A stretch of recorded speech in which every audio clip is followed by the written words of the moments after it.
Alright, gwena nange aliko ayekumidde ku Mamero Media Yugi. Ozikiriza nkwebazeeko nate nkugubuuzeko nti wasuze otya, wasiibye otya, olunaku lukutambulidde lutya. Kakati sijja kulwisaayo, nakugamba wano ku channel yaffe tubeera n'amawulire gonna across the world, amawulire agali international n'amawulire agali local. Naye leero nga ne nakutegeezezzaako olunaku olw'eggulo mwaba abaddeko ku live yange gye nakoze wano wennyini ku YouTube. Live eyo ebeerayo okutandika ku ssaawa ziba 11 wakati wa 11 ne 11 ekitundu, at least awo tetusukkawo.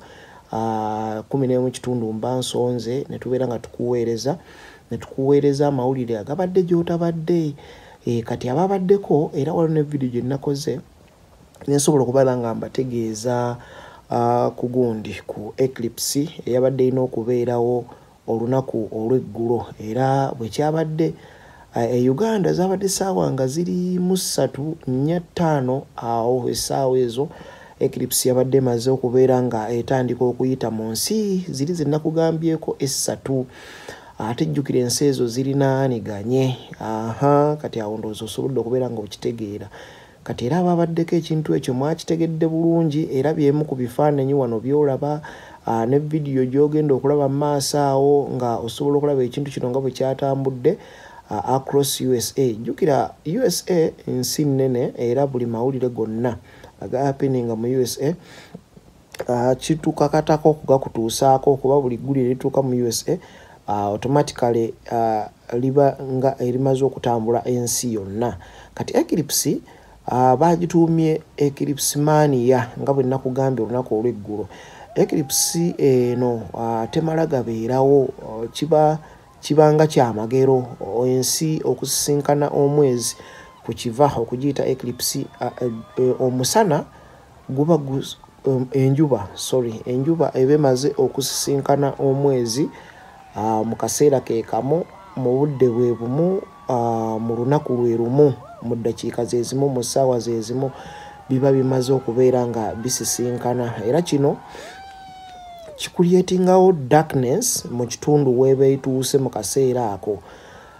Kakati eno ekyenjawulo ekyagibaddeko, wabaddewo kye bayita partial eclipse, nti mu bitundu ebimu nga babadde mu Illinois, ekyo ne kitundu kiri mu USA, saza liri mu USA, babadde ne kibayita partial eclipse, nti ejja naye ekizikiza tekikavalinga nsi oba kitundu weeyise, because enjuba eno n'omwezi biba tebisinkaganye mu bulambalamba, biba byeyiseeko bweyise bbali. Kati mu bitundu ebimu bwekityo bwe kyabadde, naye ate mu North America yo kyasusse kuba babadde ne kituyita total eclipse nti enjuba n'omwezi byasisinkanye ne bikoonagana, biba ng'ebikoonaganye. Kati bwe bikoonagana nga byerinaaniganye, kitegeeza bigenda kulyetingawo kye bayita darkness. Kati darkness eyo yevaako ekizikiza ekyo kyolaba kikwata kye bayita eclipse. Bibanga ebiri mu kulwanagana mu kaweefube okweyitako. For example, ekyokulabirako ekyangu nsobola okugamba nti wali olabyeko abantu n'otambula ne weekoona n'omuntu omulala mu kyenyi, okukijjawo bulungi, kitegeeza muba mwenkana height, n'otamukoona mu kifuba omutwe, wabula omutwe ne gyekoonagana ku byenyi ne byekoonagana. Kati ekyo ye total eclipse. Ndowooza kati awo nkujjiddeyo ekifaananyi bulungi, nkikusiigidde bulungi, osobodde okubeera nga gwena okitegeera. Kino nno tekyakomye mu North America wokka, kyayongedde okutambula ebitundu ebirala, naye mu North America of course waliwo ne mu India nakyatuuseeyo, mu bitundu bingi byonna kyatuuseeyo, era kyabadde kya bulambuzi olunaku olwo. Yabadde nga public holiday, Abamerika babadde bagirindiridde n'amaanyi mangi nnyo, n'essanyu eringi. Microscope zonna zavuddeyo, kamera ez'amaanyi zavuddeyo, galubindi zavuddeyo buli munnansi nasobola okubeera nga azambala okulaba nga asobola okubeera nga alaba eclipse. Ebitundu bye byabadde bisuubirwa mbu tegenda kutuukamu, abatambudde ne batindiga eggendo ne bagenda mu bitundu gye bagisuubira okubeeramu, era kyabadde nga kya bulambuzi. Abamu mu state ezimu batuuse n'okulinnya ennyonyi ne babiteekamu akajanja okulaba nti boolekera okumpi n'obwengula we basobola okusinziira okulaba eclipse eno bagyekkaanye bulungi, bo nga baagala bakirabire ddala wali okumpi okusinga abali ku ground. Mu state ezimu abantu babitaddemu nnyo nnyo akajanja. Of course abazungu kituuka ku bintu nga bino babyagala nnyo. It is a time to remember. Baba balina okubijjukira buli kaseera. Then twavuddewo of course ne Mexico kyabaddeyo. Bano babadde ne total eclipse, solar total eclipse. Bwetyo yabaddeyo, ekizikiza ng'olabira ddala kikutte saa 9 ogw'emisana naye ng'ekizikiza kikutte. Ekwata kizikiza kiyinza okukwata okumala eddakiika nga 4 ku 5. Bwe wati awo ne kisobola okubeera nga kivaawo ate nekirumba, kuba engeri gye biba nti bitambula, biba bitambula ndowooza okitegeera, biba nga kale biba biri mu kulwanagana. Kyenyinza okukugamba kuba ojja kwebuuza lwaki ekizikiza bwe kimala okukwata wano ate kiddamu ne kikwata state endala. Mbadde mmanyi biba byetadde.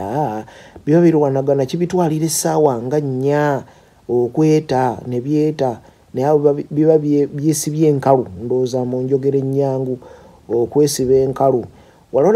Walolabyeko embwa ng'eremedde mu mbwa ginnaayo. Ndowooza kati ankusigidde ekifaananyi ekirungi.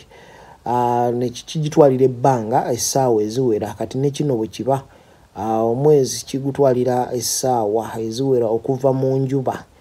Naye biba bitambula. Kati buli lwe biba birwana, shape eno endala eriko ekitangaala yeesigala eno gye kiva ne kyeyongerayo ate nga kigenda kikuleetinga ekizikiza mu maaso eyo kiba kyolekedde okugenda. Then ne Canada nayo kyatuuseeyo.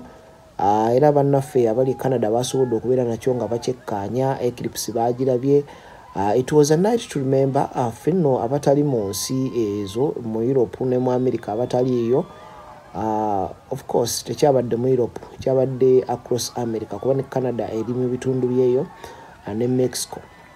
Kati abo mu Europe naffe abali eno mu Africa twasobodde okubeera ebintu bino nga tubirabira ku mutimbagano ne ku CNN channels eziri international, okuli CNN n'emikutu emirala, BBC n'emikutu emirala. Of course n'abadde ku Daily Mail nabo basobodde okubeera nga babiraba. Then n'emikutu emirala gyonna ejiri international jasobodde, of course n'ababadde ku Mamero Media basobodde okubeera nga ebintu bino basobola okubeera nga babiraba, kubanga ekifaananyi twabadde tukijjira ddala ku NASA. NASA gundi eyo yabadde ekuba ebifaananyi okuva mu bwengula nga babiweereza direct paka ku channels eziri international kwe twabadde tusinziira okulaba ebintu bino. Ebifaananyi ebyo NASA ekwatagana ne technology, kitongole kyamaanyi nnyo mu America eyo, kya bakalimagezi. So embeera yo bwetyo bwe yabadde. Wali olunaku olw'eggulo kyabadde kiro kirungi nnyo. Eclipse yaliko wano mu Uganda, ndowooza wayisa emyaka nga 6. Yaliko mu Northern Uganda eyo mu kitundu, ndowooza mba seerabidde kyali kyerira. Kino nno kyaleeta abalambuzi okuva mu nsi yonna okubeera nga babiteekamu engatto ne balinnya ennyonyi ne bajja ne bagenda erira ng'ekibatutteyo kulinda eclipse. Ndowooza yayita ku ssaawa zaalinga 10. Yayita ku ssaawa nga 10 eclipse eyo, 10 oba 9. Bwe wati awo essaawa zeyayitirako eclipse mu bitundu byeyo. Eclipse teyita kiro, eyita misana ng'ensi yonna eraba. Ky'oba olaba nti olaba ekitangaala bwe kivaawo n'olaba ekizikiza, ekizikiza bwe kivaawo n'olaba ekitangaala. Eyita misana. So kyekyo gwe wenna kye mbadde njagala okutegeeza lyeryo olumu ku ggulire kati aga trendinga mu nsi yonna. Mbadde njagala weekuumire mu kumanya ne Mamero Media UG. Atanaba kusubscribinga bambi subscribe to our YouTube channel ate onyigenda kade ukakonemu oberenga buli video gituteeka yonna osobola okubeera nga ogifuna go wenna yeekuumidde ku Mamero Media Yugi. Kankwagalize olunaku olulungi, olunaku lwakubiri Arsenal ogenda kubeesamba Bayern Munich. Katusabe bitutambulire bulungi buli muwagizi wa Arsenal wenna gy'olijja mujozi gwambale nkwagaliza obuwanguzi n'olunaku olulungi. Ssaabasajja Kabaka awangaale n'Abagereka agerekere Obuganda. For God and my country, my name is Comrade Chris ku Mamero Media Yugi. Respect.